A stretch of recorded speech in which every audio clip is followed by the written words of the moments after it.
শাকিব খানের দৃঢ়তা দেখুন।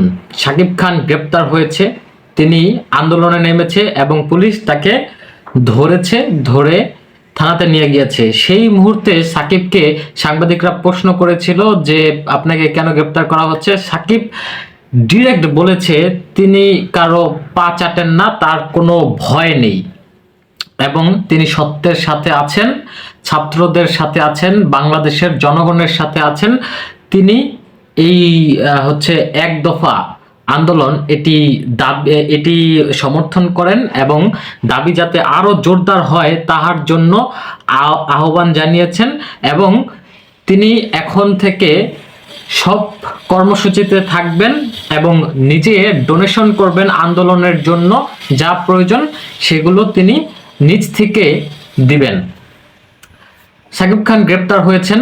সাকিব খান কবে নাগাদ এই বেল পাবেন বা থানা থেকে ছেড়ে দেয় কিনা সেটিও আমরা জানি না, কিন্তু আশা করছি তিনি যাতে ছেড়ে দেন। তিনি বাংলাদেশের মহানায়ক এবং তার আহ্বানে আমরা আশাবাদী যে বাংলাদেশের সর্বস্তরের মানুষ আরো সক্রিয় হবে, আরো জোরদারভাবে রাজপথে থাকবে, আন্দোলন আরো গতিশীল হবে এবং এই ফ্যাসিস্ট সরকারের পতন আমরা খুব শীঘ্রই দেখতে পাবো।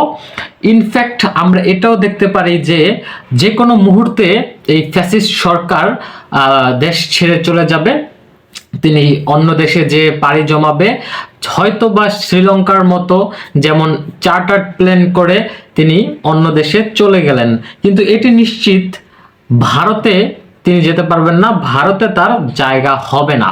তাহলে তিনি কোথায় যেতে পারেন? আমরা চিন্তা করছি, আমরা বিশ্লেষণ করে পাচ্ছি তিনি যেতে পারেন দুবাইতে। কিন্তু এখানে আরো একটি বিষয় আছে, সেটি হচ্ছে বাংলাদেশের জনগণ হয়তোবা তার এই প্ল্যানটি ধরে ফেলেছে এবং তার বাংলাদেশেই থাকতে হবে, বাংলাদেশেই তার সাজা হবে।